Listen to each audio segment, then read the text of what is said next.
house is burning, but we're still sitting in the glow. Phones charged, lights on, pretending we don't know. But the forest is silent, the river's running low, and the flame on our plates is the strongest fire we throw. Put out the fire, put out the fire. Echoes and rise, this is your hour. 7 boundaries broken, the earth pushed past the line. Climate, land, species, fresh water, chemicals, nutrients, oceans in decline. Not danger, disaster in real time. Put out the fire, ooh, put out the fire. Metafoodians rise, this is your power. And here in India, one truth stands the same. Milk is not just milk, dairy feeds the flame. Cows and methane, fields and forests turn to grain. Politics, culture, carbon, all wired to the same chain. Every cup of curd is heat in the air, every block of butter is a forest repair. It's not a small habit, it's a planetary affair. Put out the fire, put out the fire. Echoes and rise, this is our hour. Energy fixes half the hurt, Dr. Rao made that clear. But food fixes the other half, the half that's burning here. Change the plate, change the land, change the future's atmosphere. Put out the fire, put out the fire. Metafoodians unite, this is your choir. Every millet, every fruit, every sapseed, every bean is water on the wildfire of a world we've never seen. Every oil-free bite is a river turning clean. This is not perfection, it's direction.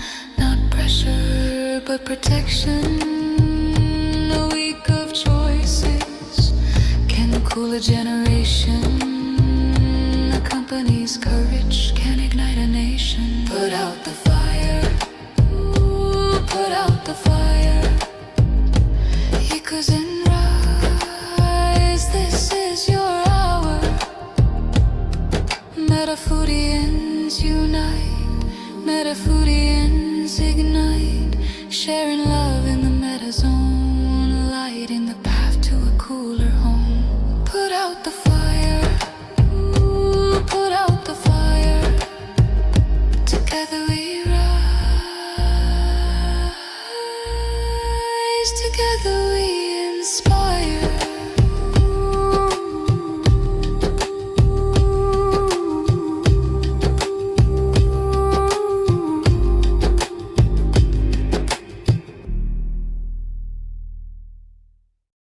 Welcome to the Planet B podcast, where truth, transformation, and faith converge.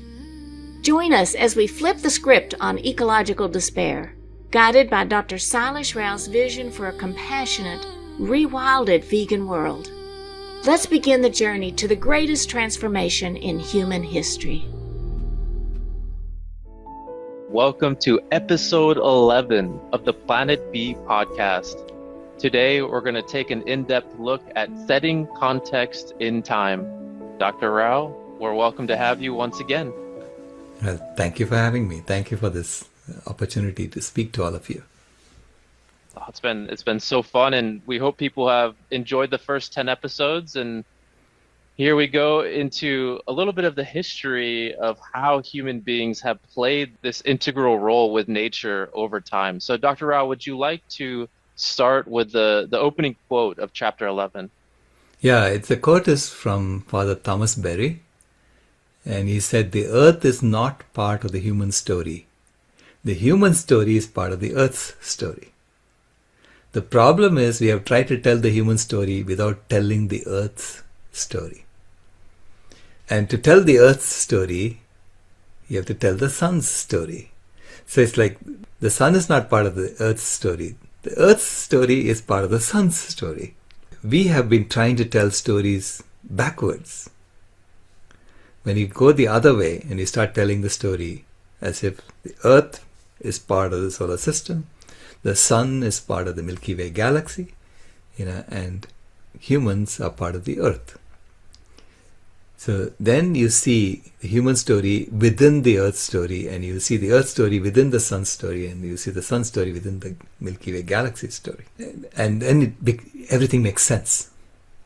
You begin to understand our role, you begin to understand why we have to play this role at this time, and we understand why the earth wanted us as a species to play this role right now. That's beautiful. So can you share more about the scientific evidence that humans have been an integral part of nature for thousands and thousands of years of Earth's history? Yeah, I begin with yoga, right? So yoga is the spiritual way of looking at things. It says that separation is a delusion. Yoga is unity, right? It's about union. It begins with the presumption that separation is the delusion. You have never been separate from nature. You have always been a part of nature. Okay? And that is factually true, because we breathe in air that the trees breathe out. So we are so intimately connected with the rest of the world, rest of nature, that if that nature goes away, like you suddenly someone drops you off on Mars, you say, wait a minute, where's my oxygen? Where's my food? Because all that we were getting from nature here on Earth. So understanding that moment by moment, that you have always been a part of nature, you are always a part of nature. And you know that that is scientifically valid, just from the input-output of human beings, and our systems. And then you try to place that within the context of nature, and then place nature within the context of the sun and what is happening to the sun. The sun is going through atomic reactions on the surface. There's lots of nuclear fusion happening, and things are getting warmer and warmer over time. This is how a star like that behaves, right? We know that from science. And as the sun gets warmer and warmer, the habitable zone around the sun keeps moving out further and further. But the Earth is in a constant orbit. It doesn't change its orbits quickly, right? So which means the habitable zone is moving further and further out, and the Earth is getting closer and closer to the inner edge of the habitable zone. A habitable zone is a zone where liquid water is found on the surface of a planet. So there are models for saying, okay, where will the habitable zone be? And so these models are telling us that we are very, very close to the inner edge of the habitable zone around the sun. So which means that life is getting more and more complex. Life has to become more and more complex to adapt to the more and more stringent environmental conditions for life to thrive. And we are part of that complexity that life is calling for in order to maintain its well-being. So life always wants to thrive. So we have to begin with that, right? So what is life? Life wants to live. Yeah. Right? We are just part of this major nature that is life. As a part of that, we are creating that complexity to help nature thrive at the inner edge of the habitable zone around the sun. And that's what my research findings are telling me. And I try to tell the human story as part of the Earth's story, and the Earth's story as part of the sun's story. The sun is just one ordinary star among, billions of stars in our galaxy. And the sun is going around the black hole at the center of the Milky Way galaxy. It goes around once every 280 million years. Wow. That's crazy. That's the sun's year. So as the Earth gets closer to the edge of the habitable zone, then essentially because we're closer to the sun, it would become warmer, just in general over Right. time. Right. And you would think it's going to get warmer. But the way this system operates, greenhouse gases are creating the blanket for life to thrive. Because there were no greenhouse gases, the estimate is that the Earth's surface temperature would be 60 degrees cooler than it is today. So it'll be frozen solid if there were no greenhouse gases. So you don't get that much sun, you know. But because with the greenhouse gases, it's maintaining that liquid water on the surface. Now, as the sun gets warmer and warmer, the greenhouse gas blanket got thinner and thinner. And you see that in the record as well, because it gets thinner and thinner. And there is a strong correlation between temperature and CO2, even in the fossil record. Mm. Okay, CO2 is the main greenhouse gas. And now, over the last 3 million years, the CO2 levels have been going between 180 parts per million and 280 parts per million. So, which means that the CO2 level got to be so low that it's now very sensitive to small changes in the sunlight that's coming on Earth. And it goes and triggers between these two stable states. One is glaciation, and there's a warm period between glaciation. So it's called the interglacial periods. So it's been doing that for the last 3 million years. Most of the time, the Earth was in a glaciation. We are in an ice age right now. Which is crazy to think about. Yeah, we are in an ice age. We are in the interglacial period between two glaciations. Hmm. But in this interglacial period, human beings have prevented the Earth from going back to glaciation 5,000 years ago. We did that by just burning down forests, using fire to heat up the planet. Right. Okay. And now we have been given the opportunity to stabilize it and maintain it so that the Earth does not ever have to go back to glaciation again. So Earth is now very sensitive to slight variations in the sunlight that comes down to the Earth. She's asking us as a species to actively maintain the temperature on Earth at this stable state. Okay? That's what we are understanding that we have to do. Right. And then the Earth will not go back to glaciation again, because glaciation, the CO2 levels are 180 parts per million, so in the atmosphere, which means that life does not thrive. Literally, life becomes confined to the equator. Mm. All the rest becomes frozen solid. But then again, if you heat it up beyond this, so we have heated it up by 1.5 degrees Celsius compared to what it was 200 years ago. If you heat it up, it's not clear that there is another stable state. I mean, you cannot judge that based on what happened 500 million years ago or 200 million years ago, because the sun was different then. So you have to understand that the dynamics of the system that we are in. It's not about saying, oh, it was stable then, because when you say it was stable with a CO2 level of 1,000 parts per million, 50 million years ago, well, it was a different sun then. Right. So when you make a statement like that, you are saying the sun has not changed. Okay? And then simultaneously you make a statement that the sun has changed and that's why the temperature is increasing. So people say these inconsistent things. And I'm saying your story has to be consistent when you do systems analysis. So systems analysis is telling us that as the sun changed, as the sun got warmer and warmer, the Earth basically reduced its CO2 levels until it got to a point where it was so sensitive, it was toggling between two states. Mm. Okay, and now it's using us to stabilize it. And once we join the Earth and and understand that we are part of Earth and we've always been part of Earth and we have a role to play, then we can hopefully maintain this for the next few 100 million years as the sun gets slightly warmer. It's going to get like 1% warmer every 100 million years. Right. So essentially, that means that over the last few thousand years, humanity has played that vital role in actually warming the planet to then give it the opportunity to create a stable state. Correct, yeah. To maintain that stable state, to stay there in that stable state instead of going back down. But As now we this, must flip the script, we say. We can't keep warming.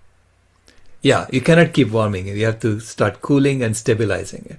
So, Right. stability is what we want, right? Stability is good for life. Stability of the conditions, right? Right. Like it's like having an AC in your home, you know. So the earth is saying, create a thermostat so that you can maintain it forever.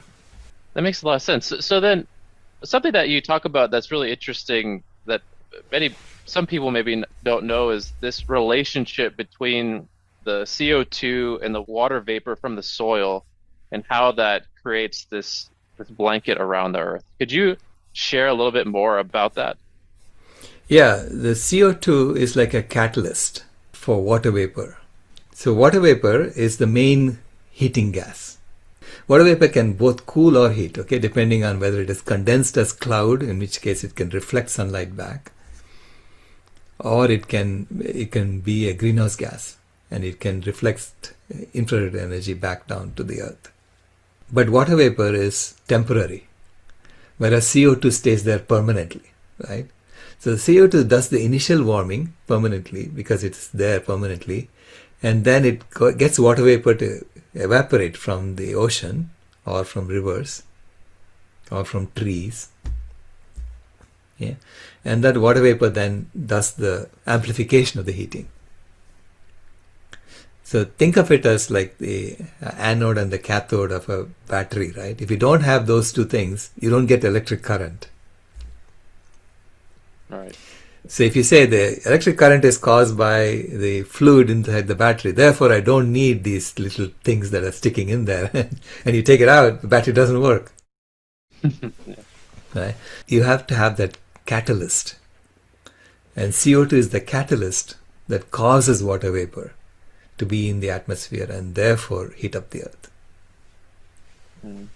So other greenhouse gases are also catalysts like that. They also amplify through water vapor, like methane does that. All of them, all the greenhouse gases do that. And the cooling effects are all caused by molecules that reflect sunlight back within the visible region. Chapter clearly illustrates is when we set context in time, it shows the scientific evidence of how humanity has played this vital role in getting to this critical point where we can stabilize Earth systems. So what are the things that we need to change to move into Planet B where we can help become part of this stable state for hopefully hundreds of thousands of years to come? Setting the context in where we are today is an interglacial period within an ice age, which most people don't even realize we are in an ice Right. age, right? And that ice age came about because the Earth's natural mechanisms for stabilizing the climate are no longer able to handle these variations. Like the natural mechanism is rock weathering, which has very large time constants. So those things happen over 100,000 years. Whereas we are able to change things within hundreds of years. So we create fast feedback. And therefore we can now stabilize the climate much more effectively than rock weathering and mechanisms like that. So we have to consciously do it. Right? And so setting the context of the human story within the Earth's story, how the Earth is now in the inner edge of the habitable zone, and within the sun's story, how the sun always gets warmer slowly over time because of nuclear reactions. And the sun is, going around the Milky Way's black hole once every 280 million years. So it's a very critical time in the Earth's history. Is the Earth going to survive and thrive for another 100 million years or no? Or maybe a billion years, who knows? Once we stabilize it and we hand it over to our children and grandchildren, we say, this is the story and you do whatever you want with this story. Okay, that's up to you. But we want to hand over a stable state. because we always wish that next generation lives in a prosperous environment. That's what every parent wishes. Yeah. A brighter future for their children and grandchildren. And we have a responsibility to create that and then let them figure out how they want to maintain. Because who knows what's going to happen? Science will advance. We will know more. As we know more, we may have to do differently, whatever it is. But the intention has to be, we are here to serve all of life, and we are here to maintain prosperity for life. Yeah, very beautiful. So, Dr. Rao, as we wrap up episode 11, would you like to share any closing message with our audience today? Basically, I'm an engineer who's trying to understand science. And I'm trying to tell this story from a scientific perspective. And then I realized that science and spirituality are coming together. This is a common story. So which means everyone is trying to align with the truth. And the truth is one, you know. So thank you so much for being with us on this journey. Awesome. Well, thank you so much. And please, everyone can download and read the book at climatehealers.org. The book title is There Is a Planet B. And we look forward to hopefully having you join us once again for episode 12, where we talk more about Quaternary Ice Age. So thank you so much for joining us, and we'll see you soon. This is a podcast from Planet B, where kindness isn't a niche lifestyle. If you haven't moved here yet, we thank you for visiting.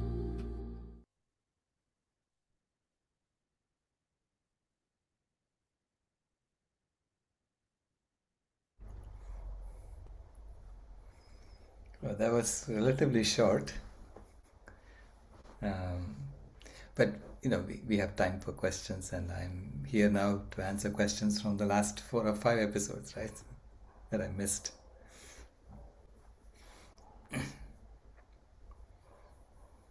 And thank you all for sticking with it. And I realize it's a long haul. We're going to post all of this on podcast channels. Go ahead, Allison. Okay. I have a question from early on in this podcast. There was a comment about how life will need to be more complex to adapt now because of the circumstances. And so I was curious about how historically some of the surviving species have been microorganisms, like in the ocean, that don't, to me, seem very complex. So I was a little bit confused about how and why complexity would be important at this time, and what would be the species that would be more likely to survive these changes that we're bringing about. Yeah. Sorry. Life has always increased in complexity in response to environmental circumstances getting harder and harder. So like initially there was just simple life, right? And then it became complex life, and then multicellular organisms. Multicellular organisms part of complexity of life. And then animals, trees, these are all, increase in complexity that happened in order to create an oxygen atmosphere. And, I think even fossil fuels are from a short window of time where there were no microorganisms that could recycle trees back into soil. So they became like coal and oil and so on. Right? Mm-hmm. This is why it's a one-time thing. You're not going to get more fossil fuels being created over time. Mm-hmm. Right? So similarly, this is the next level of complexity increase that I see happening as the environmental conditions get harsher. So the closer you get to the inner edge of the habitable zone, the harsher it becomes. Okay. Mm-hmm. Yes, so it's getting harsher. Mm-hmm. And so to overcome that and to still continue thriving, you need to increase the complexity. So that's the explanation I have at the moment. Yeah, okay. All right. Interesting. I'm going to invite Toby to join us. Is that okay? Sure. Toby? Yeah, another great episode. I've got a question about if you look at the graph of the William Ruderman, and that was just on in that slide. I think there was a couple actually, but there's one that shows the natural trend, Right. and it's gone past the glacier, like into the glacial, Right. into a Below the glaciation, glaciation level. Uh-huh.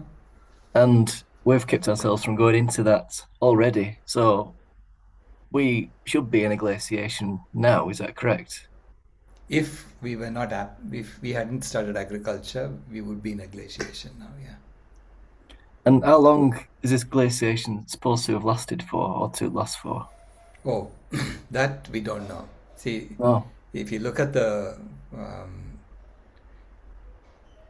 the past, normally you get like 100,000 year cycle. hmm. So which means roughly 90,000 years of glaciation is what you would have experienced. Wow. So if we keep like this CO2 level going up, then we're also cooling down as well because we're going into a glaciation. So does that No, no, keep? no, no, no. We No. have basically overwhelmed the natural variations. We have completely overwhelmed them. Because Jim Hansen was saying that it's roughly 1 watt per square meter that causes the natural cycles. And we have already added 3 watts per square meter of heating on the planet. So we have overwhelmed the natural variations. Is a glaciation not from the? Is it? Sorry if I get the word wrong. Milankovitch Milankovitch cycles. cycles, yes, correct. Yeah. Right. So in the peak of the glaciation, it would be the coldest, like halfway through. Correct. So gets colder and colder, and then like I don't know how long it takes till it gets to its coldest point, and Yeah. we would be nowhere near there yet. Yeah, the variation in the sun's energy is roughly 1 watt per square meter, the one that comes down to the earth. And what happens is the earth wobbles, right? As the earth wobbles, you show slightly different amounts of land and water to the sun. So the amount of energy that the earth absorbs from the sun varies as the earth wobbles. And that wobbling is what causes this ice age, the glaciation to happen and the warming to happen. And that is roughly 1 watt per square meter is what initiates it. And then the CO2 amplifies it. Do you know what I mean? The CO2 amplifies it so that you get a 6 degrees Celsius or to 8 degrees Celsius change in temperature, which is what causes the glaciation. Right. CO2 amplifies it, and also albedo amplifies it, because as the snow doesn't melt, if the snow doesn't melt, it keeps reflecting sunlight back. So that's how it gets amplified again. I think it's really important to bring that topic into climate change, because you never really hear about it. Like you said, no one talks about an ice age that we're in. So it's just to wrap your we're in a great ice age, aren't we, at the same time? Right. It's a very unusual ice age compared to the previous ice ages that we have had, because it goes into glaciation, comes out, goes into glaciation, comes out. This is what's been doing for the last 3 million years. And to me, that's because it's highly sensitive. The Earth systems are highly sensitive at this inner edge. Fascinating. Thank you. Sure.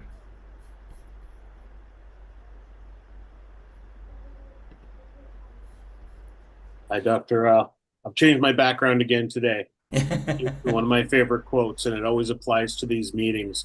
Never doubt that a small group of thoughtful, committed citizens can change the world. Indeed, it is the only thing that ever has. And we're team building, as much as we are doing outreach and trying to convince people of our mindset, but just finding the people that automatically understand what we're talking about is part of the job here. And trying to find that reach, people who will see through the myths. And the groupthink that happens at that scientific community level, those people that we trust, we're dismantling those inconvenient truths. And that's a word that was, the name of a movie that kind of started a very climate conscious era of our story as human beings. And we're still telling stories. That's the only way that people understand and are motivated to do anything based on scientific data. Do you see a shift in the scientific community? Is this one of the things that Vegan World 2026 is that breaking that crust of groupthink that fossil fuels is the whole story, and that industrialization is the solution to climate change? We're actually being empowered. People are going to change the world, not corporations, not billionaires. And I see this as your good news, and I hesitate to use like New Testament language, but at the same time, it fits perfectly. It's about a cultural shift, Right. and are we going to see this meaningful shift towards climate healing culture in 2026, or at least look back on it and say that was as good a number as any to point at and say this is when it happens? Yeah, we don't know, right? So we have to keep at it, because you will never know that you've gone past the tipping point until much later. As you said, you look back and say, oh, that's when it happened. But you won't know when you are in the process of shifting mindsets. Yeah. So just like, I don't blame people for all the myths that we have in our system. It's just that these myths used to be truths once upon a time. It's just that we didn't change them, and then we kept going with what we knew because it was working, so-called within quotes, for a while, right? So when things don't work anymore, that's when you look and say, wait a minute, why is it not working? Why is our story now inconsistent? And that's when we examine deeply. And we've been given an opportunity to examine deeply to reconstruct and restructure our way of living around what we know to be true and not around what we now know to be false. So I call this narrative lock-in that happens. And then, once narrative lock-in happens, then there is political economic capture of the story. So people they want to go along with it because they don't want to change it, because they have an advantage or whatever it is. So it's now looking at the bigger picture and saying nature is calling us to, and there is no solution from the other side. The other side is talking about going to Mars or going to the moon. These are not viable options. Why would you continue a system based on things that we know to be false, blatantly false, and go to extremes like going and building on the moon and Mars, when you can fix everything right here?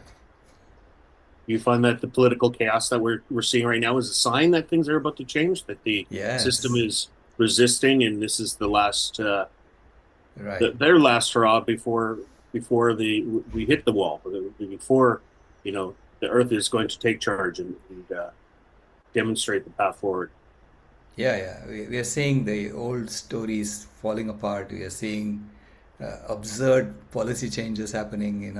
These are all signs that there is tremendous flux in the system now, and it's pointing us away from the way we have been doing things, saying, "Oh, do something else that works for everybody."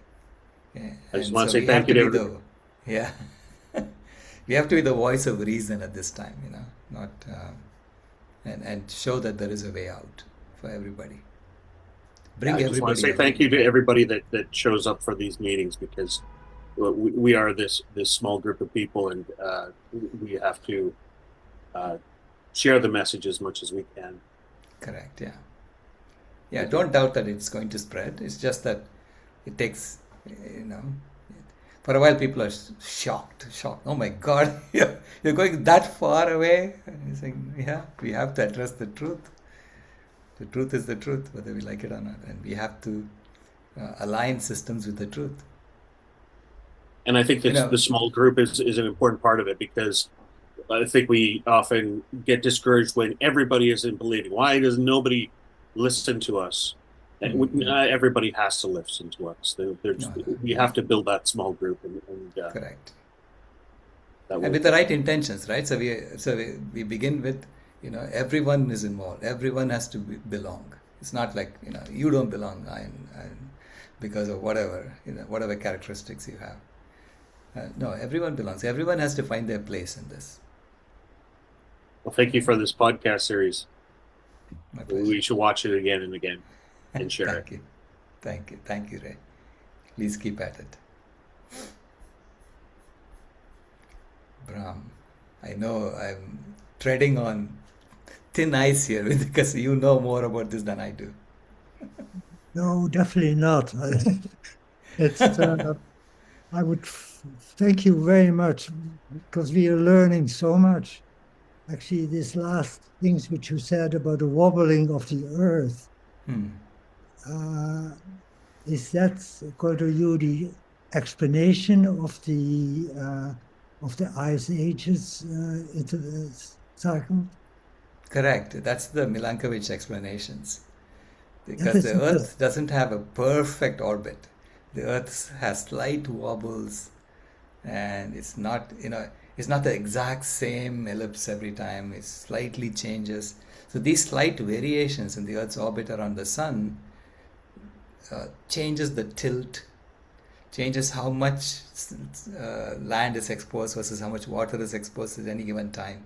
So it changes the average amount of sunlight that we get by roughly like 1 watt per square meter, and that's enough to amplify it into this massive glaciation that happens.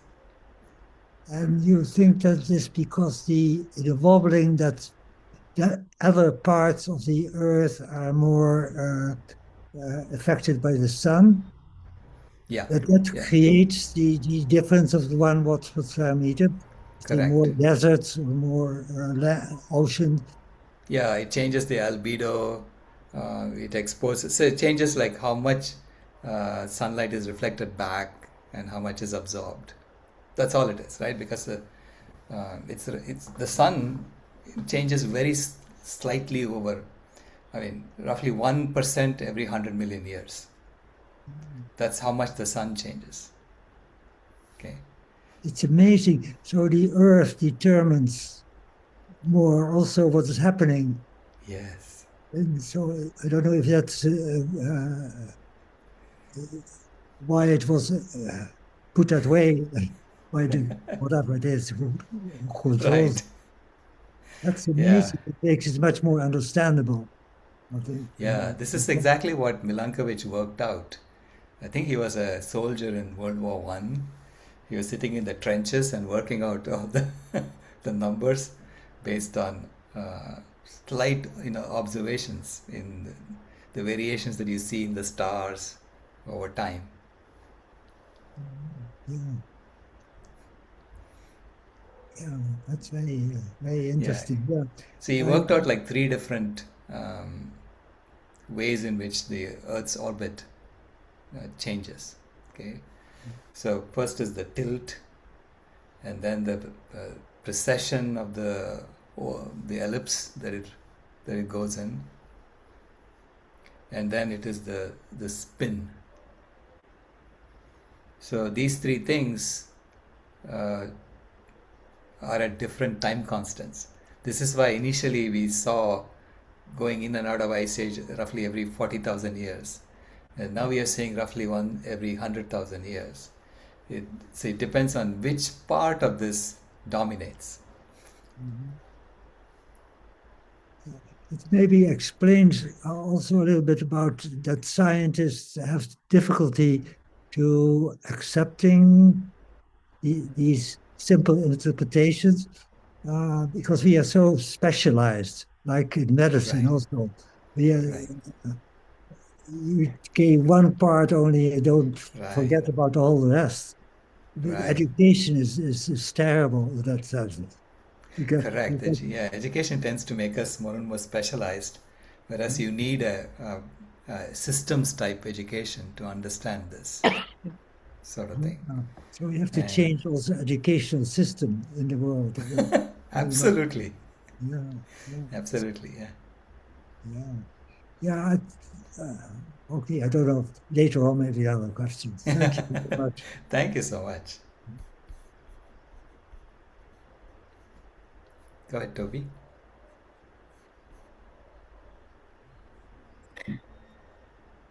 I would ask more about the glaciation thing, but I've got another question here about there's a report that came out a few weeks ago. I don't know if you've come across it or had time to read it, but it's the Global Tipping Points 2025 report by Tim Lenton. It got signed off by loads of different scientists around the world, saying that we've already hit lots of tipping points already. Obviously, we know that we've hit the coral reefs. Like, we know they're not going to really come back. They're not gone yet, but we know they're not really going to be able to come back. And then they're saying that think about the summer sea ice, which I don't know too much about, and the epoch. I've not read it myself, but I've heard podcasters talk about it. Right. From a systems engineering perspective, I hesitate to sign on to anything that says we have already passed the tipping point, because any nonlinear system, even if it is up the knee of the transition, if you rapidly bring the input back, you can pull it back. Okay, so it depends on how far gone it is. You may get hysteresis and then it comes back down, but it will definitely come back down if you're able to pull it back in time. Now, you don't know whether you've crossed it or not. This is a very hard thing to say. Okay? You don't know whether you've crossed it or not until you actually try pulling it back. Because no one can tell me that their model is 100% accurate. No model is 100% accurate. Because nature is so complex. Because I know when I've worked with plants, doing horticulture and permaculture, and you can, prune a tree like 60% of it away, and it would help it. It wouldn't actually necessarily kill it at all. Right. It might even help it grow more. And same with like the human body, we can survive so many things. It's amazing how did you get away with that? It's amazing what we can actually get away with. Maybe hopefully it's the same thing with these tipping point ideas and. Yeah, and I don't want to ever say we have gone past the point of no return when we haven't even tried. No. Okay.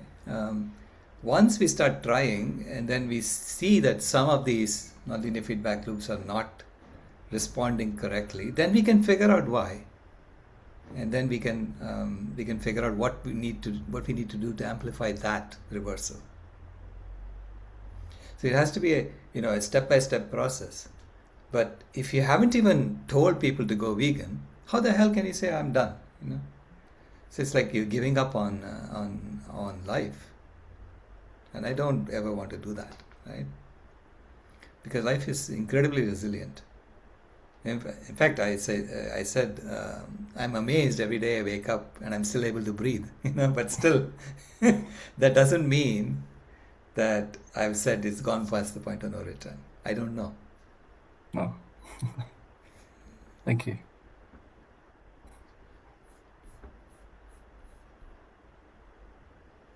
Go ahead, Ken. Cyrus, I just thought I'd add a point about that no return. When I was in Oberlin College in Ohio, on the 7 miles from the Lake Erie in 1954 to 56, they were declaring by 1956 that Lake Erie was irreversibly past the tipping point of pollution. It had no way to recover. And the U.S. and Canada and the surrounding states all got together and went after the upstream polluters. And in 10 years, Lake Erie was swimmable again. So it all depends on what the level of analysis. I mean, who could analyze all the mycobacteria in Lake Erie and understand the systems of that lake and how it healed itself? But 10 Correct. years and it reversed. Now they worked very quickly. The U.S. and Canada. I mean, they worked on this very quickly. They took it seriously. Right. I worked on it quickly, and I think that's what you're saying. It's time to take it seriously and work on it quickly. Correct. But Yeah. I think the Lake Erie story, and that can be very well documented, is just an example of a very complex system. A large lake like that, with a lot of exposure, could be turned around that quickly. So I just wanted to sort of add Yeah. that to the record here. Thank you, Ken. I mean, that's a great example of how a natural system recovered so quickly. But we were able to take action quickly because basically we outsourced the pollution to somewhere else. Right. We didn't change the system. And this is calling for us. There is no other place to outsource. You cannot outsource it to the moon Right. or to Mars, which is what Jeff That's right. Bezos and Elon Musk are saying. No, we have to solve it right here, which means we have to change the system. And that's more complex than Yep. what they did in Lake Erie. But That's- the fact that Lake Erie came back is a great sign, especially when the scientists are saying it's irreversible. Yeah. Right? That's the point, and obviously more complex. But the point is, we don't know. But just We like don't you know. were saying a couple minutes ago, we just don't know. And because you don't know doesn't mean you don't act. You Right. act on what's obvious that needs to be done. Absolutely. Yeah. Yeah. Okay. Thank you. So, I appreciate this presentation, all of them, but I appreciate this one very much. thank you, Ken. Yeah. And thank you for bringing that example. I had forgotten about that. And it again shows that nonlinear systems are not very easy to predict. And I don't want anyone, declaring the earth is finished, it's dead, and we can give up now. No, We don't know. We don't know we that. don't know. No. And there's no reason we should know it. What we should know is what we can do and do it. Correct. That's the point. The point is not knowing where we are. The point is knowing what we can do and doing it. Right. Right. And there is nothing that does not improve when we shut down animal agriculture. Yeah. Let's make that absolutely clear. That nothing that does not improve. What's the downside? Nothing. Yeah. No downside. Yep. And vegan food even tastes better. Yeah. I can, in my opinion, I can attest. And Yeah. at 90 years old, I think I have a little bit to say about that. Yeah. Yesterday at the party, it was Jayashree's 75th birthday. And she's been vegan for over 30 years, I think, maybe 40 years wow. or so. Wow. Yeah.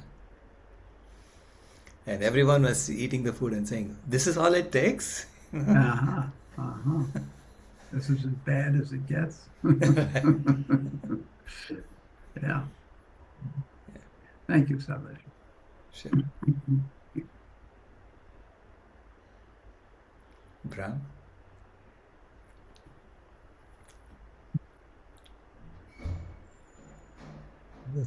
Yeah, I haven't actually, Binika and I were discussing this morning, how can we get more people involved? And the idea came up that we need to address mainly the early adopters, like the young people, and maybe the people in the co-ops, and maybe the farmers. I don't know. I don't know if you have any ideas about best approaches to. I think the scientists it's very difficult to change, but we should do our best. It's slow Yeah. process. But I think those are your peers, no? And they will hear you. Yeah. Whereas The farmers, you have to get a farmer to come and talk to them. Mm. Yeah. And ranchers, you have to get a rancher to come and talk to them. So this is why, people tend to listen to their own kind. And I think you have a strong voice in that community, in the scientific community, to tell them, I have seen this and now I think this is the way to go. Come and listen. Yeah. Because I'm an engineer, as an engineer, I try to understand what the scientists are saying, and I try to synthesize a solution that works, for the problem that we're trying to solve. That's my role. And I don't do pure science. But you understand it more. Correct. I try to understand pure science, yeah. And so scientists all, see me as someone who understands a bit of their thing and understands a bit of someone else's thing. They don't know how I'm putting it all together, and they think that it's harder for them to accept what I'm saying until some other scientist says, I've also seen it, and I think it makes sense. Yeah. But you are sort of, as you have found out yourself, that you are excluded at a certain point. If they think you are a little crazy with these ideas, so they say, okay, Right. forget about him. Right. So you have to continue on this. Yeah, I keep at it, and now I'm getting more and more traction in academia. So they were invited me to write a paper, an expert opinion paper on lifestyle medicine for the planet, which I'm writing now. Because I'm claiming that planet B is really like lifestyle medicine for the planet. Fantastic. You're solving the problem at the root as opposed to patching it up with drugs, which is what we were doing before. Thank you. Yeah. And it's an engineering problem, literally. It's human engineered systems that are in conflict with life support systems. And you're asking, can you create human engineered systems that are not in conflict? And I said, yes, I can. You just have to change the objective functions. And, these are things I said in the Planet B paper. It's not that hard to do. But doing it is like doing lifestyle medicine for the planet. Because the planet was being diseased with human engineered systems being in conflict. But we need people actually who are constantly of working with people, like therapists, or to get them involved. Like Not only therapists, and I have to get my engineering community involved too. So this is why I'm so happy that a couple of my classmates are coming to my evening podcasts every day, because they are beginning to understand the enormity of what I'm saying. Our entire engineering curricula has to change.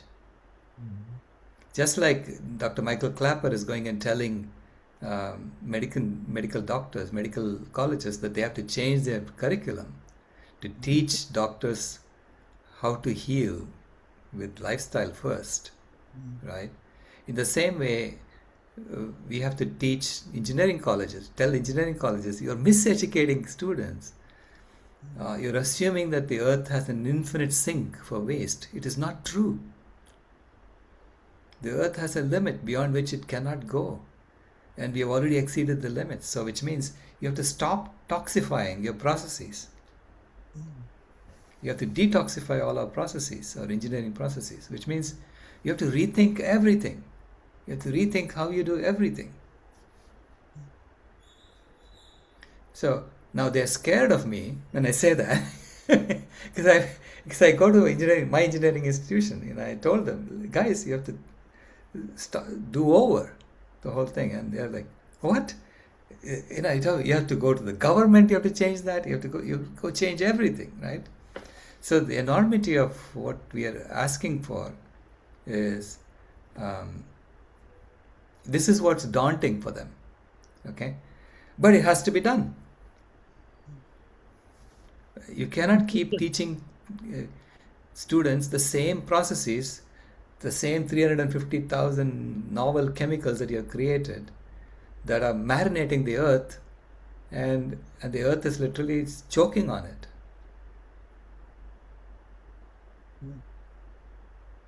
Definitely. Thank you. So, yeah. So my community, my engineering community, is where I am trying to influence, and there I know that one person cannot do it. Okay, so I have to have allies who come and say, yes, he's right. We have to change this. And yes, it's enormous, but we are all retired engineers. We can help you. You know, something like that, right? So we have to bring in a group of people who are willing to help. And the same thing has to happen with the climate science community. You have to tell them, hey, listen, you know, it is not just fossil fuels. Mm. In fact, addressing fossil fuels first is going to make things worse. Mhm. And their own data is telling me that. So, and we have to start speaking out on this. I mean, people are scared to speak out on this because they're going to lose grants. You're already losing grants. You know, you just, I mean, your entire departments are being cancelled right now. So when are we going to get the courage to speak and tell the truth? Because if Jim Hansen says the first thing we need to do is to go vegan, that will have a huge impact. He said it 15 years ago, but since then he has kept quiet about it, right? He did. Oh. Well, you know, because you have tried to convince him to talk up now. Right. But I think he already is so vulnerable Mhm. in this administration, in this country, that he really doesn't want to take that step.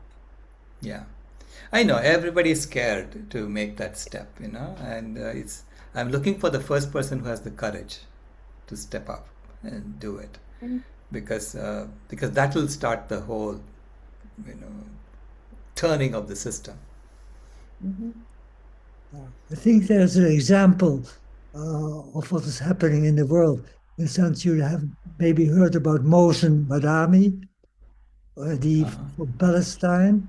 Uh-huh. And he was at Columbia University and got Yes, put he into is. jail. He's still there. But what he is doing, he's trying to get peace between Israel and the Palestine. I think his voice is getting so powerful that I think he may change things there in the Palestine-Israel war. If one person would Right. be crucial. Right. No, we have to keep at it. We'll never give up. You know, that much I know. I'll never give up. Thank you. But you know, I'm encouraging you to keep trying. It doesn't matter if you say no. Try again. Try again. You know, ultimately one day he'll say yes, or someone else will say yes. You know, like I know a scientist in Oxford who basically said, "We know what you're saying is true, but we cannot say it because we're going to lose our grants."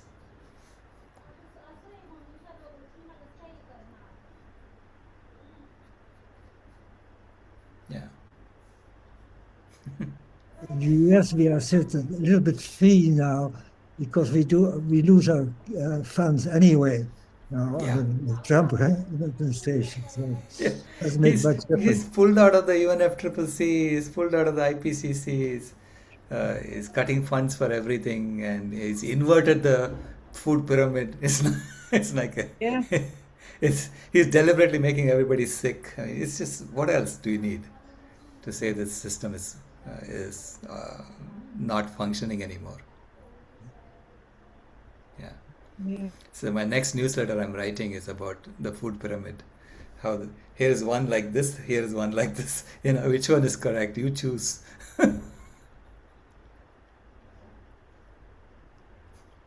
Therapy, there was something called a paradoxical injunction, and we proscribe the symptomatic situation, and that then made a difference. And people, no, that's not what I want to do.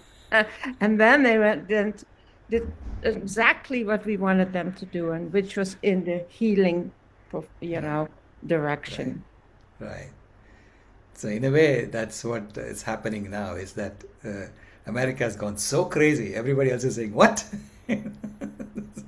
This is not where we want to be. Right? Yeah. Yeah. Because that's what that system is. It's just being exposed to be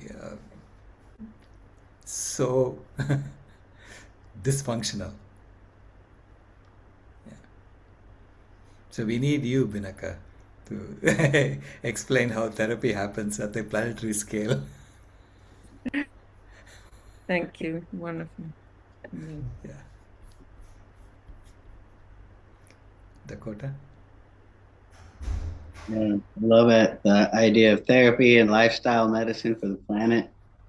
Yeah. Yeah, no, I just was going to make a comment after the last conversation about, the not predicting nonlinear, or that it's so difficult to predict nonlinear processes or whatever outcomes. Um, and and that sometimes when it looks the worst, you just like, I don't see any point. How can we come back from this? But just like Ken's example with Lake Erie and just various things, I just believe it in my core, that we can turn it around, everything. And so I was thinking about that, truth is stranger than fiction. And then I looked at the next page in the book for tomorrow. I was like, oh, that's the quote. I love it for tomorrow's chapter from Mark 20. Yeah. Truth is stranger than fiction, but I never heard the second part. But it's because fiction is obliged to stick to possibilities and truth isn't. Anyway, Right. awesome quote. Just, yeah, thank you for this whole series. And even though I wish I could be here in person every day, I'm with you guys every day. I'm listening to the YouTubes, and so glad to see you all today. And thank you, Dr. Rao. My pleasure.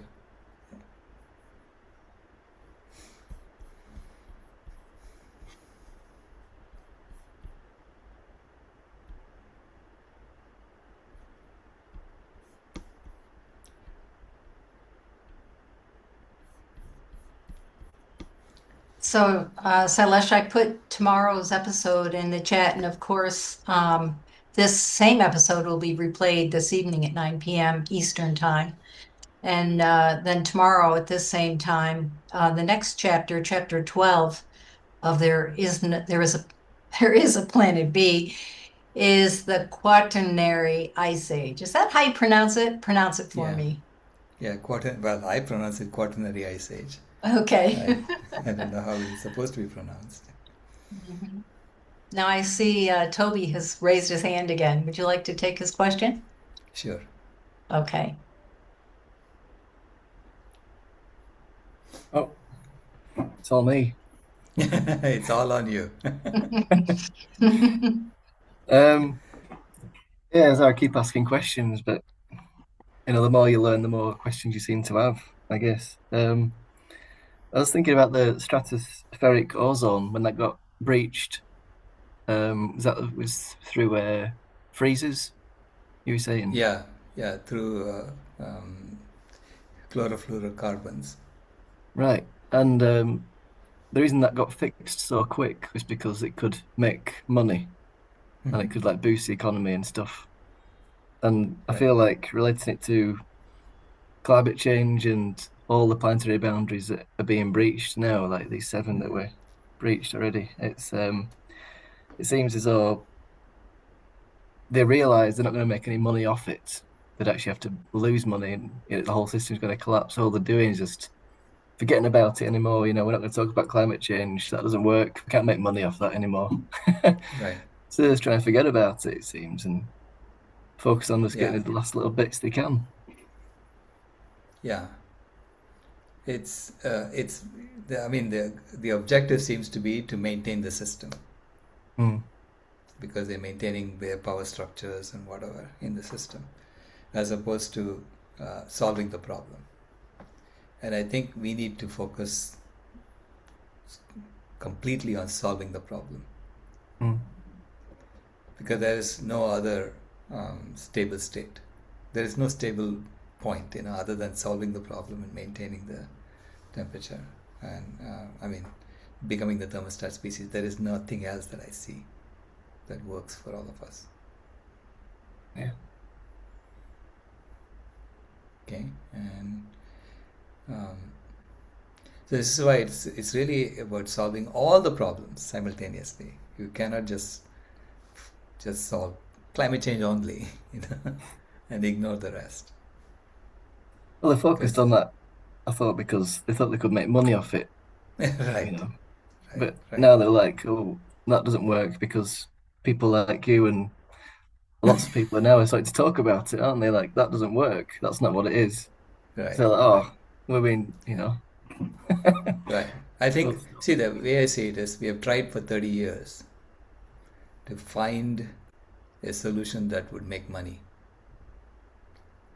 and that would solve all the problems, and we have failed. So it's over. There is no more fooling around in this. We have to solve it properly.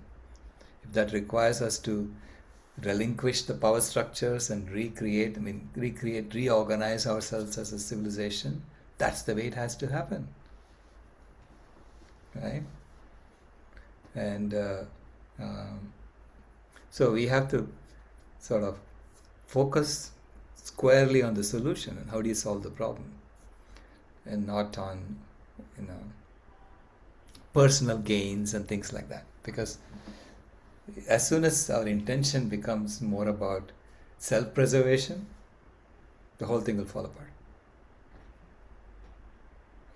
It has to be about, yeah. Sorry. So I begin with the assumption that I'm living in my bonus years. 23 years of my bonus years, I have nothing to lose, I'm going to give you everything I have.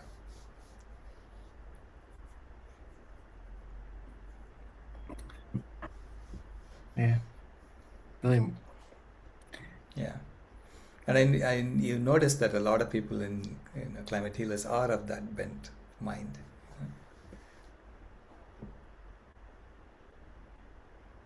So it resonates with you because you also have the same kind of attitude. Yeah, I've tried to talk to my friends and family and everybody that I talk to about it whenever I get the chance, and it's that's all I can think about and focus on, really. Like the message that you have, and it's like I don't know how not to just keep on trying to get what I've always loved so much, like nature and everything I've grown up with through my granddad and everything. I've got such a strong, passionate connection to nature, really, and to all the wildlife, the haven that he created for all the deer and badgers and foxes that he made for them. And it's just to see it all disappear in front of my eyes, and he's not around anymore to be able to see that happen. And I'm sure he would agree with me if he was here, so you gotta fight for it, don't you?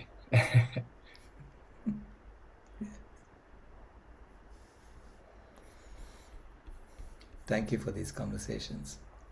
Yeah, thank you. Yeah, here. I'm with you guys. We got nothing to lose and everything to gain. Yeah. Yes, everything to gain. Mm-hmm.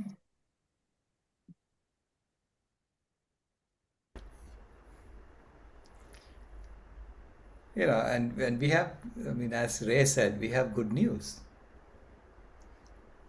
We're not saying it's all over and done with. We're saying there's good news. There is a way out.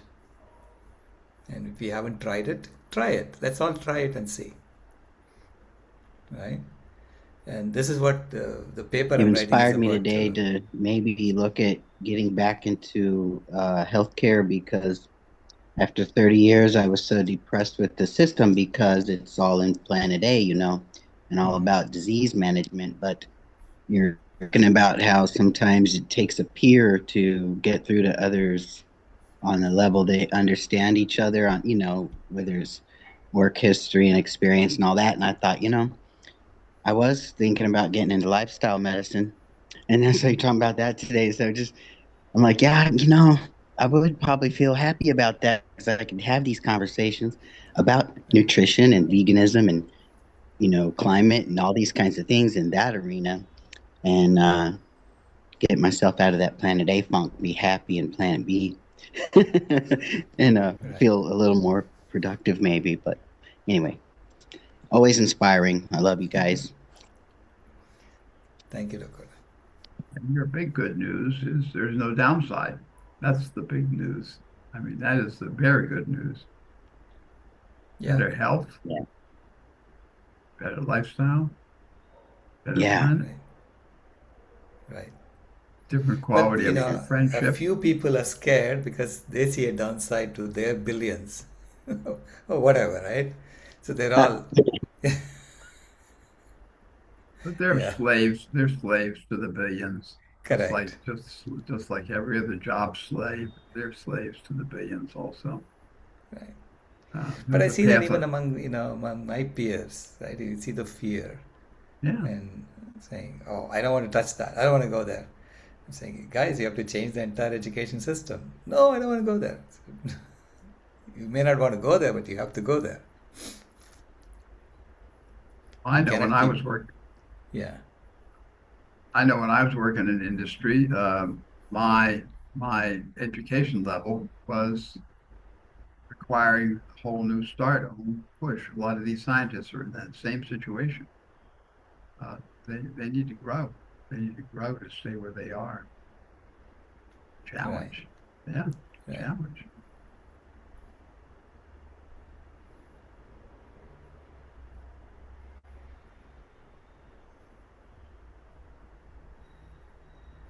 See, all of these were built upon, I mean, slowly they were all built one on top of the other, one on top of the other. And you built this entire edifice, but on the wrong foundations. Right? The foundations assumed that the earth is an infinite resource and an infinite sink for waste. That's a wrong foundation. We will never impact the life support systems of the planet. That's the wrong foundation again. So now that you realize that it was built on something entirely wrong, and this entire edifice has to change now, right? So this is what scares them, because they are deeply embedded in it. They understand out of the. Well, I keep coming back to the chemical pollution. 350,000 chemicals that they're pouring into the environment. They invented 10 of them, or whatever it is. Right? You have a skin in the game. And it's now being, blamed for what's happening on the planet.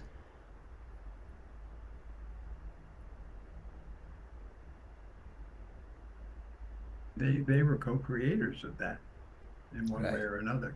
Yeah. Right. I mean, I tell them, hey, join the club. I was working on making the internet faster. You think I don't have regrets on that? I do. Now I'm saying, how do we recover from this? How do you reverse this? And how do we even? How do we deploy what we already know? This is what I'm saying is systems engineering 101.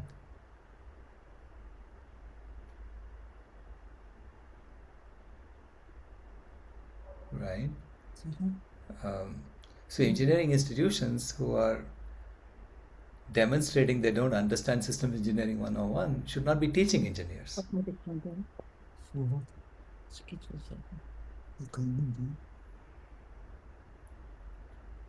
Can I say something? Sure. So I've been a very long time supporter of the food revolution, and they never ask a penny for whatever they put out as far as information and all of that. And they have been continuing to grow. The Robinsons and his son.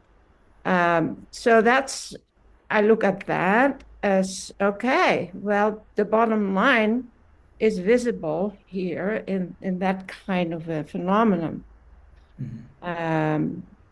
Because people also want to be healthy personally. So it's personally very doable.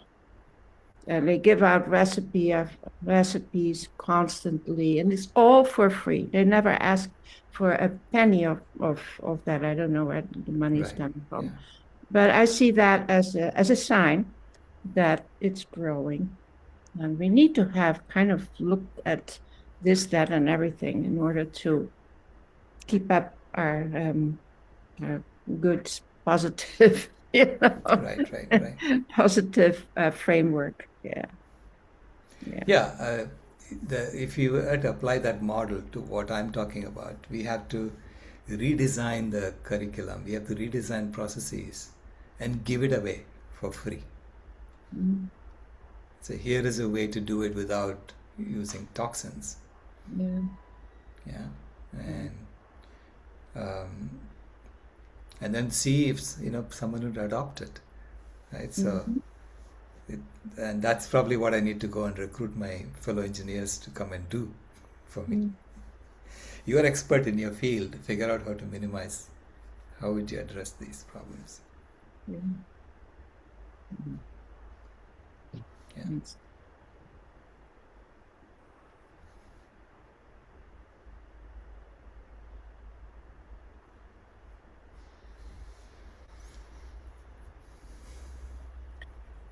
I was thinking about the novel entities, which we was talking about there. Right?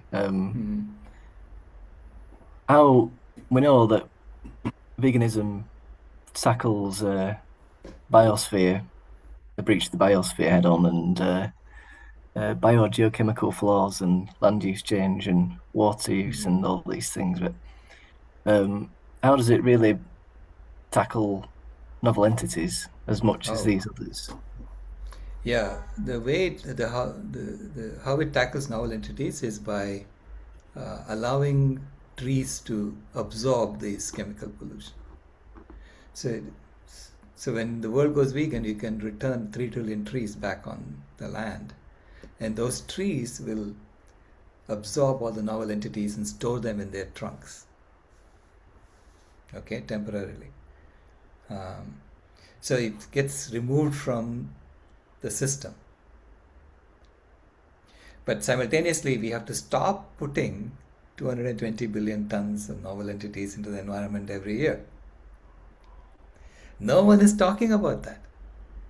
People are talking about reducing the 50 billion tons of CO2 or 40 billion tons of CO2 that we put into the environment every year.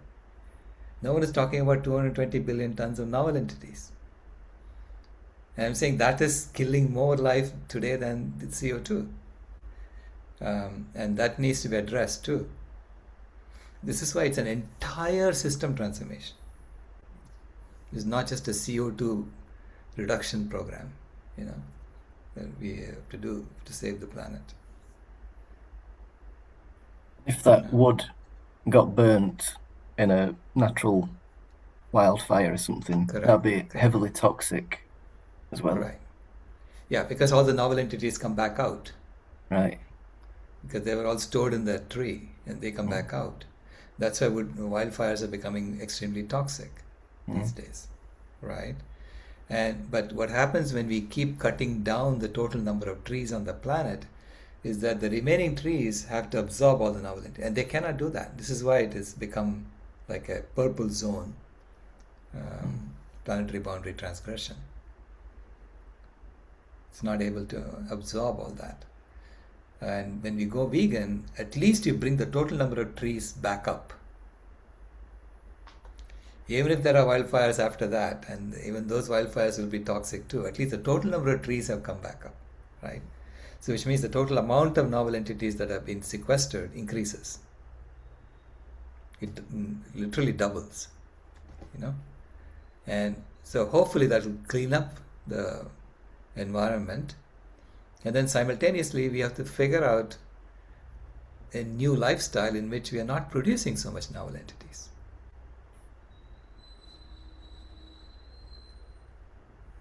Correct?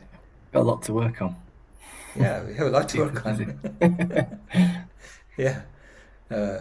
But it's a way out. So it also addresses that. planetary boundary transgression. Great, thank you. Yeah, it's kind of like if you got heart disease, you're going to stop eating the animal fat and the oil and quit Right. clogging your arteries, which would help as you're doing some cleansing. So let's get some more trees and then stop producing these chemicals in the billions of tons Right. that's, you know, choking us out. Right. Yeah. Yeah, I Literally, love the it. Earth is being fed all these novel entities, and she's saying, "I don't want any more." She's choking on it already. Yeah. I love your take on it as lifestyle medicine for the planet. This is awesome. Yeah, I mean, I hope it resonates with you, right? Oh, I'm yeah. Yes. looking for an analogy that resonates with people. Yeah, it does. It makes so much sense. You know, Yeah. especially as sick as we are in America anyway. I mean, it's like all over the, of course, anywhere that's westernizing or whatever is getting just as sick and crazy as Americans with all the heart disease, diabetes, and cancer. I think that people would relate to that message, you know? Right. Yeah. Yeah. Yeah. And it's from an engineer's point of view. I mean, from an engineering perspective, it's lifestyle medicine for the planet, or it's Yeah. lifestyle engineering for the planet. You know. Yeah.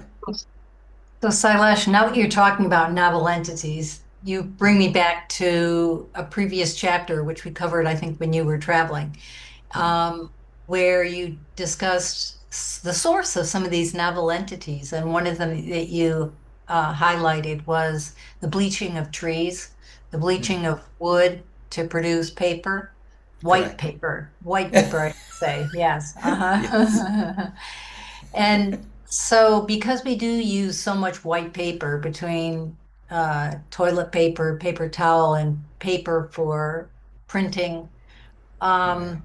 I don't know, maybe there are even other sources that I'm not thinking of, uh, but anyway, I wanted to ask, is the bleaching of wood to make paper really the biggest source of novel entities in It's your a experience? major source. I don't know if it is the biggest source.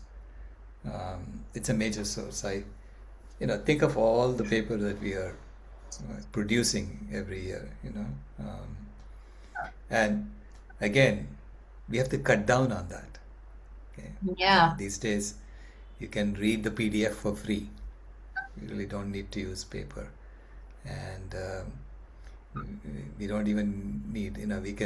We can use water bidets instead of toilet paper, right? And we can use cloth towels instead of paper towels, and Yes. wash them. So we have to figure out processes that minimize these novel entities, and so that we are not constantly asking the earth to process 30 elephants worth per person per year. Right. There's And absolutely no need for that, yeah. and when you discussed it in this previous chapter, you talked about how the byproduct of bleaching wood to make paper is dioxins, I think you said, Right, and yeah. that is a cancerous byproduct. It's a novel entity and it's a byproduct. And so I don't, I wasn't particularly aware that it was cancerous, and I wasn't particularly aware that it's a novel entity. I knew that those products were not good for the environment, but I didn't really understand why. So, Yeah, yeah. yeah. So it's any chlorine reacting with the hydrocarbon releases dioxins. There are hundreds of dioxins. A lot of them are carcinogens. I don't know if all of them are carcinogens. There are hundreds of them. Dioxins are a class of compounds which are hydrocarbons plus chlorine in them, right? And the main source of dioxins today in the environment is the bleaching of wood pulp, Yeah. because we have fixated in our minds that white is better than brown. And I'm saying, let's forget about that and if we really need to let's use brown paper. Yeah. Yeah, and there are companies that you can order. I used to order online. I can't remember the name of the company, but I could search it, where all the toilet paper, Kleenex, paper towels, all of it is non-bleach. It's not bleached, and it's tan in color or brown. Yeah, it's like eco-friendly paper products. Right. Yeah. So we have to put a moratorium on, or figure out how to make all of our processes as non-toxic as possible. Because the original assumption that the earth is an infinite sink for waste is no longer valid.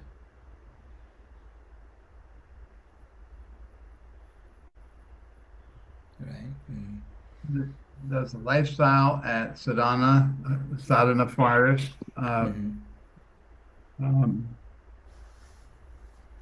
accommodate that change? Yeah. Sadhana Forest, they don't use toilet paper at all. At least not officially. People bring rolls of toilet paper from outside and they use it, but it becomes part of the compost. Yeah. Right? Yeah. Normally you don't need to use toilet paper. You just wash your rear end, with water. So it's like a bidet system. Interesting. Yeah, and then they also minimize the use of water in Southern Forest. So even tap water, when you turn on the tap, you waste a lot of the water. So they have a little container with a hole at the bottom. So you put the water in it, how much water you think you need, and then it drips it out slowly for you to use it properly.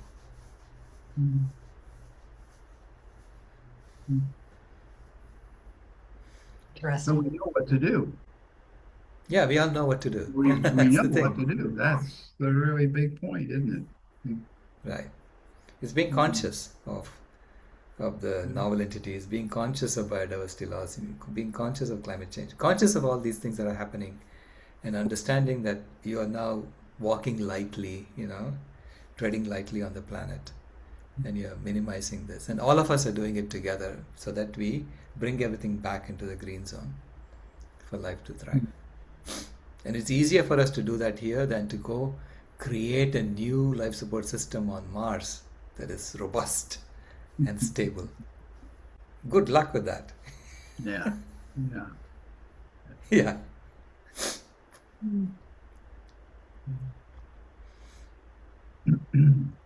Thanks for explaining that because, like I said, that was one of the chapters that we previewed without you being here. So, yeah. Oh, okay, sure.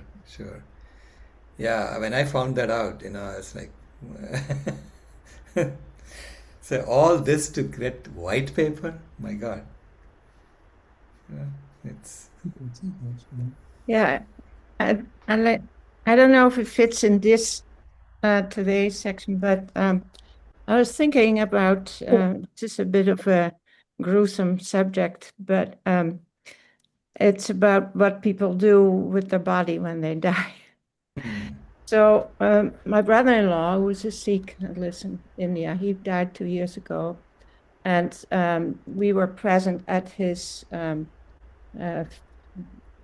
funeral situation, which meant that he was in the street and with a lot of wood, and they stoked the fire and they brought in his body, and then he was cremated in this, or crema, whatever it's called, burnt in all of this wood, which I don't think is very good. So Brahm and I have we're part of a system here that it has a wood. They got 45 acres of forest, and it's a forest cemetery.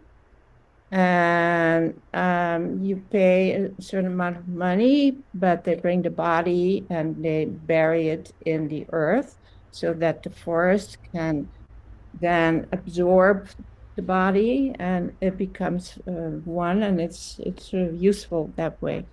It's very interesting. It's an hour away from us, so it's doable.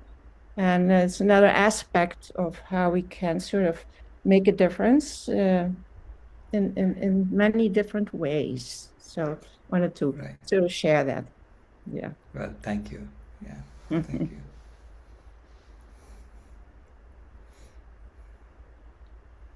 composting happens there slowly, and hopefully the earth absorbs all of us, all of our body. You know, it turns it into soil. Yeah.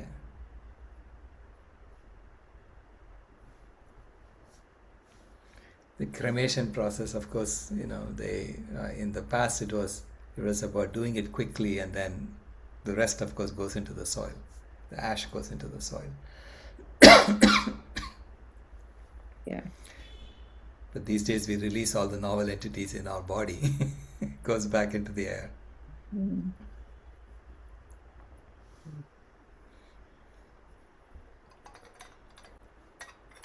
This was in Dehradun. Dehradun, okay. Yeah. I heard from if you know of Alice Cooper, the music artist, but he said that when your bodies get buried these days, they take a lot longer to break down because we're full of preservatives. I don't know if that's true, but it probably is. And my grandparents got buried in the land that they rewilded, which was a nice thing. But hopefully it stays that way, because no one wants to, cut some woodland down and find some bodies there.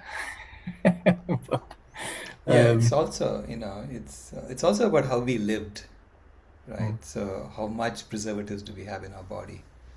Depends on how we lived too. I was thinking there's only so far you can go with educating people about veganism and,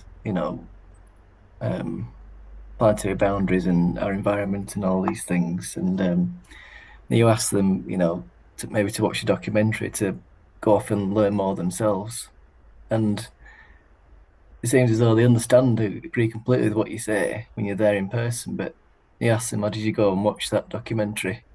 And most people I've talked to have always said no, I'll do it one day though, but they never seem to even bother to. They'll listen and talk to you about things, but they don't go off and do their own work. And I guess maybe I'm trying to link to what Ray and I were talking about before. Was just about maybe you can learn so much, but there's some kind of wisdom that you can't learn, or maybe there's something that nature makes us do without even really realizing.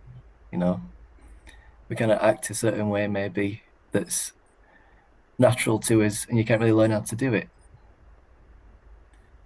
I don't know. A lot of people have, they basically follow the system that they're in. So they're being herded in that direction, or whichever way they're going, right? So, and they don't want to step out and say, I'm different and I'm going to go this other way. A lot of people don't want that, because we are a social animal. It's difficult to step out and say, I'm all by myself and I'm going to go this way, and I want the rest of you to come along with me, which is what we are doing, right? And so this is why you have to create a system in which everyone can plug in, and then they will be coming along with us, right? So in the sense, you have to create a Planet B system. That includes everything. A food system that's all about health, a healthcare system that's all about maintaining health, all the engineering processes that minimize toxin usage and they're non-toxic. You have to create an education system that teaches people how to live like this. And you have to create a currency system that makes everyone feel like they belong, that they feel secure. Right? And I'm sure you're going to talk about hymns of coin and all that later on, which should be quite interesting. That'll come later. Yeah, we're going to talk about that. So this way, I have to build an entire, scaffolding around Planet B, and so that everyone knows that it's not just ideas. There are concrete things you can do to implement these ideas.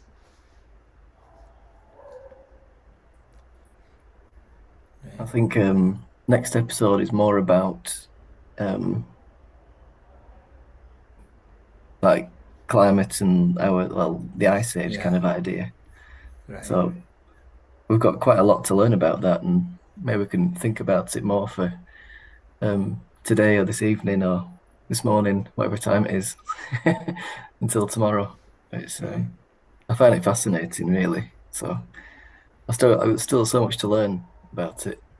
Well, thank you for coming along on the journey. I'm so grateful for all of you. Yeah. Well, thank you. Sure.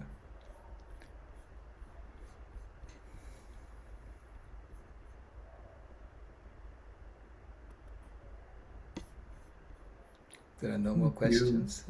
Thank you. Thank you.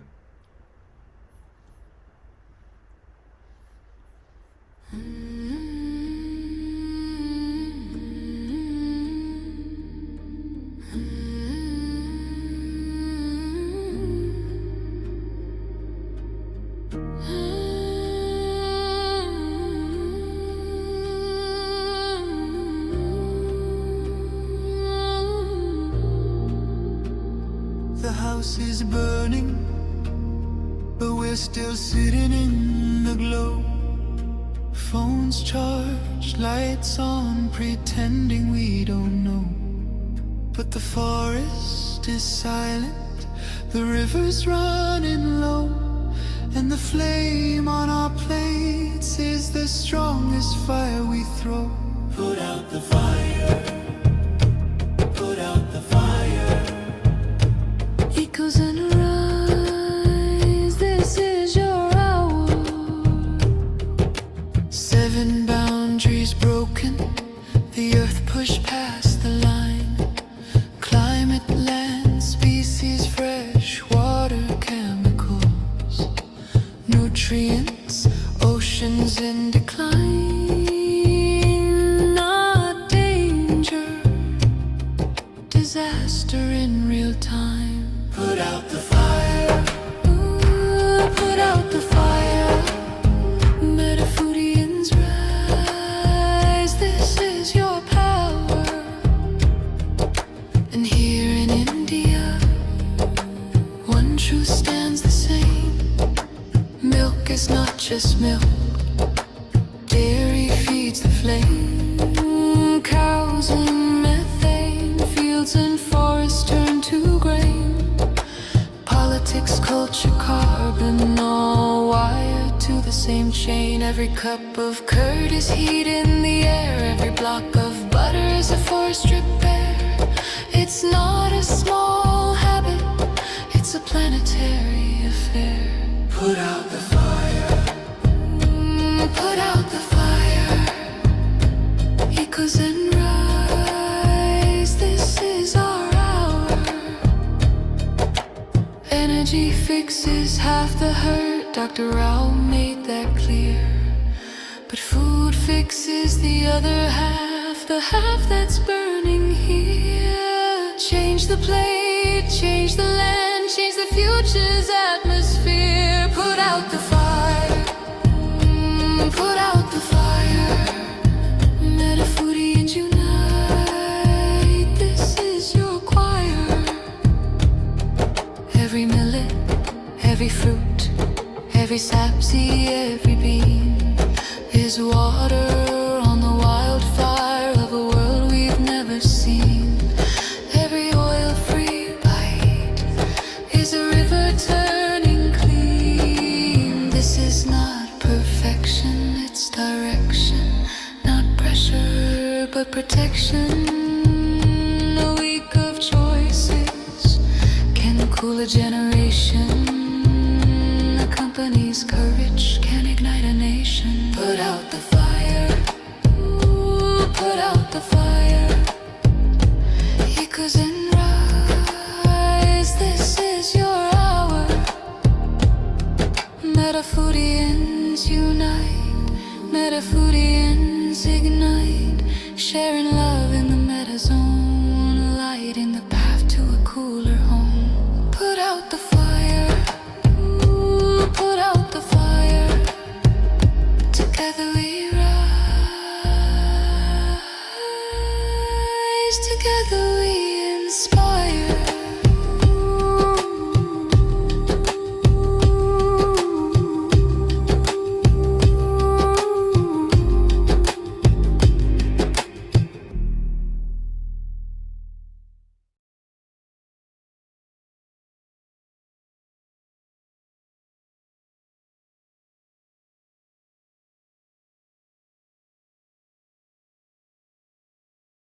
Your day.